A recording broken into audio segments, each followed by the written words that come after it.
Welcome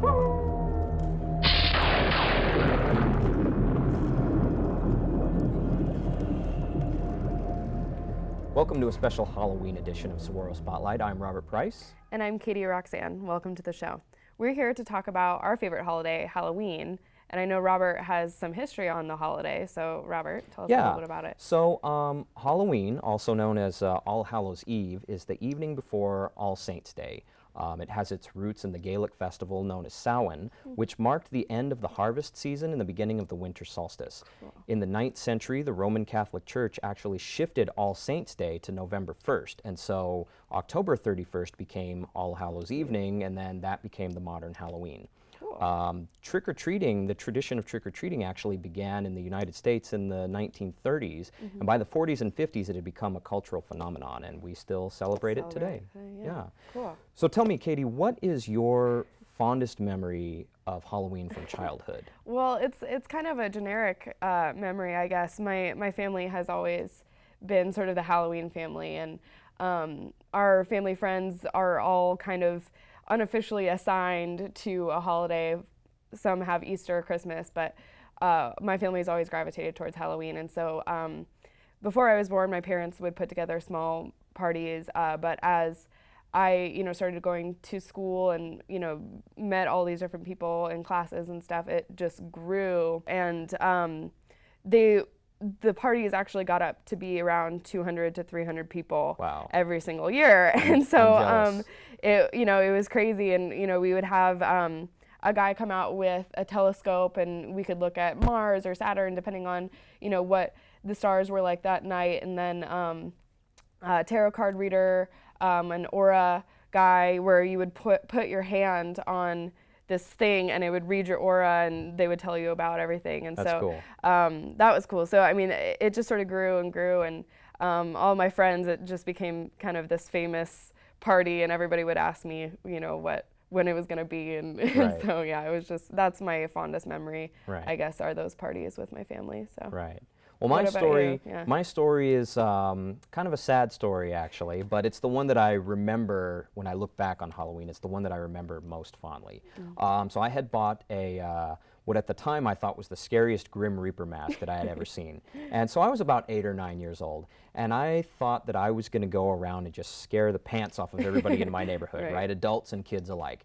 And so I went door to door, and each time, instead of saying trick or treat, I would jump out and I'd growl and try to scare the homeowners. And not one single person that night found me to be remotely scary. And so as a little kid, I was crushed. I was crushed by that. And what I remember about it, though, is I remember back when I was a kid, Halloween in this town was still celebrated by everybody. So, there were hundreds of kids on every street. And so I remember that. That's the Halloween that I really remember. And it made such an impact on me that I actually directed a short film based off of that. See, I'm jealous about that because I never had, a very prominent trick-or-treating experience when I was little. So we can be jealous of each other, Robert. Right. So when we come back, we are going to talk to a local makeup artist named Fabian, who's been doing 31 different makeup effects on himself for the 31 days of October. So we're going to interview him when we come back from this break. We'll be right back after this.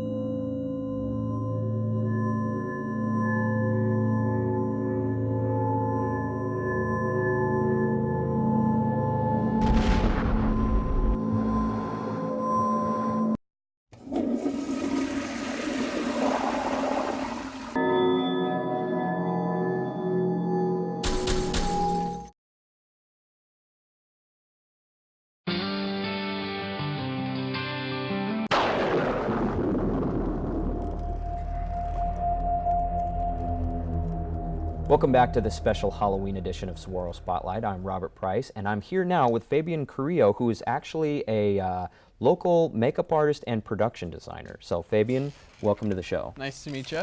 So tell me about yourself. I know that you've done production design for a few of the short films that we've done here at SEC, but you're also a makeup artist, right? Yes. So tell me, when did you first realize that you like to do makeup? I started doing makeup for like a haunted house. We had makeup artists, and they kind of got a little too expensive, and they kind of just like let them all go. And I started by picking up the brush and just going from there. When I first started, it was lots of everyone needs to be white, and let's put blood everywhere. And then eventually, I kind of just grew by like watching YouTube tutorials. So I'm like self-taught, which is really cool. Cool. That is really cool. So you've been doing something that's really interesting. You've been doing 31 different makeup jobs on yourself for each of the 31 days of October, right? So tell me a little bit about that. What inspired that? It was kind of like I really haven't done much makeup for like maybe like a few months to like closer to a year, and then I was like, I just need to jump back into it, and so like October is the perfect time to do it. And I just decided like I'm gonna do a different face every day. This is probably one of my favorites, and it only took me like an hour to do. It was like I needed to hurry up because I still work, and I had to get to work really quickly. And so this is another one. This took a little longer just because I did use like scar wax, and I kind of had to mold it. So I don't use any prosthetics. You don't use prosthetics. This is all built from scratch. Yes. That's incredible. This one was fun. It was something different, and I've never tried it before, and I wanted to challenge myself. So that's Venom. That's supposed to be Venom, yeah. Spider-Man, This one, I kind of was inspired with like Frozen, the movie, and I felt like she was a little too pretty, and she should have looked like this. I love the frostbitten nose. You look like Beck Weathers from Into Thin Air. This one was a just all paint. With all the chemicals from like the latex, doing it every single day is a little brutal. So I decided to do a couple where I just focus on paint only. This is my most recent one. This is yesterday's. I took Two-Face from the comic book and it kind of recreated him. Okay, sure, from Batman. Yes. Right, Two-Face, perfect, yeah. This is like my first girl style makeup I did on myself. It's like comic book girl. I did make the wig myself with soda cans. Yeah, no, that looks really cool. I love the pixelated dots on your face. It actually does look like a cartoon. Well, those are all really incredible, Fabian, and even more so knowing that you made those yourself without any prosthetic appliances or anything like that. So if somebody wanted to hire you, say to do makeup for a film that they were doing, what would be the best way to get a hold of you? Right now, the best way would be my email at fabesorfabe@gmail.com. Thank you so much for being on the show, Fabian. And Fabian actually did my makeup today, so we have him to thank for that, and Katy's as well. So thank you so much for being on the show, and we'll be right back after this.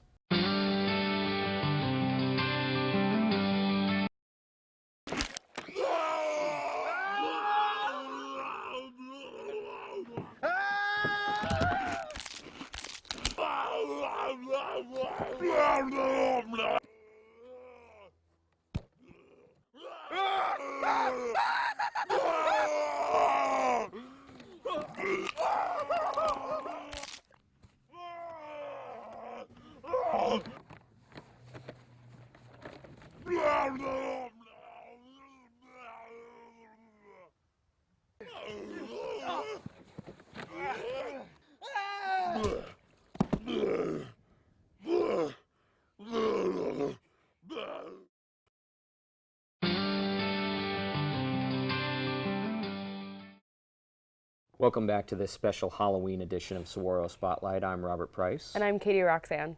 And we are going to be carving some pumpkins, because what Halloween would be complete without pumpkin carving, right? So it looks like you've already started yours. Tell me what you're doing here. Well, I'm doing a witch's hat, and I'm surprisingly kind of a noob at carving pumpkins. Because whenever we did the pumpkin carving stuff at my parents' parties, I was always running around doing something else, and I think they just wanted to keep like the knives away from me or something. Right, yeah, I'm a little worried about you having knives today. Right. So, but you're using a pattern. Yes, I'm using a pattern because I, could not do this without a pattern. But you're doing it from scratch. Right. So I have at least taken the liberty of prepping my pumpkin. I know you can't really see it here, but I've already started the face on here. But yeah, so I'm gonna start with some of my nice knives that we've got here. So, okay, for those of you at home, when you're carving pumpkins, you can use any type of knife. Kitchen knives work just fine, but children, make sure that you have a parent supervising. Right, or parents, you might even want to do the actual carving yourself. But kitchen knives work. What also works really great guys. are these pumpkin carving kits. And you Little- can get these from Walmart or Michael's craft stores. But these actually work really, really Yeah, well. because they're serrated, so it cuts Right. through. And they're cuts through cheap the too. pumpkin. They're only about $5. Yeah, and you get $5. the little saws, you And the get scooper. the scraper, which this thing really will Yeah. be a lifesaver when For we're doing gutting, this and thing. then this guy, which pokes Right. holes and everything. So Right. So you why can don't easily- you start carving some more, Okay. finishing yours, and I'm gonna just dig right into this. Katy. Right. So what I'm gonna do is I'm gonna just God. jab right in here, So bad at this. and I'm gonna start by carving the lid here. I end up carving in like kind of a hexagonal pattern, but you really just want to I can't watch you because I messed up. you really just want to get into it and make sure that you're going deep enough to cut through the rind, because the rind can be really thick on some of these, and so if you want to get the top off in one decent pull, and It's so terrifying. good, it's Just Halloween. good. Halloween is meant to be terrifying. Very true. So right, so I'm just trying to get through the rind here, and I want to make sure that my two slices here on the top meet, No. and then Oh God.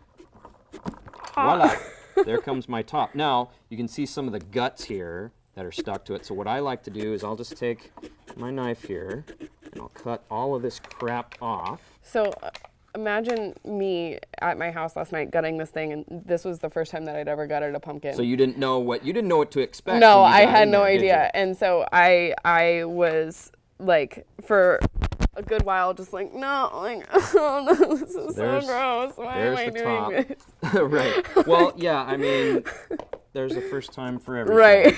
Right. So this is what it's going to look like on the inside now. And I don't know if you guys can see that, but there's lots of brains and guts in there, and it's Brains. pretty disgusting. So in fact, I'm actually going to Feels really great. I'm actually going totally. to take off my little ruffles here, my ruffled cuffs here. Oh, baby. And, right. And so now I can get in there real good, and I can start scraping all of these guts out.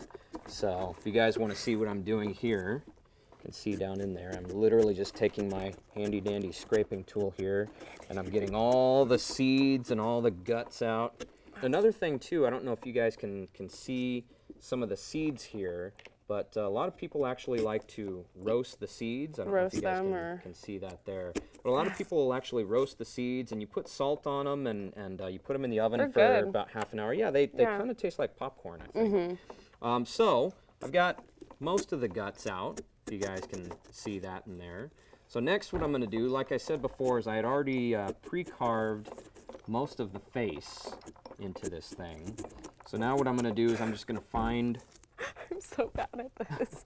I'm just going to find my lines here, and I'm going to carve out the rest. And this is where these saws come in really handy, because these little hand saws let you get really intricate with your And details. precise, right, yeah. right. You can be real precise. That's the word that I'm looking for. Here's mine, right? So Katy is sort I'm of not going to finish this. Katy is sort of showing us an exercise of what not to do. So, Per usual. right. Well, why don't I go ahead and get a candle here in mine, and we can light this baby up. Oh no. So it's actually. That's good. See, it looks good though. That's nice. Well, you're almost done. You've got. I just got one this little thinger. Yeah. piece left here to do. See, I did all the hard stuff first, and then it's. It's always a pain in the butt finding the spot where you started. So Yeah. Well, there's mine. we should maybe. Wrap this up. Yeah. Right. So that's been Pumpkin Carving 101 Oh, no. for this this Halloween edition of Saguaro Spotlight. Happy Halloween, everybody.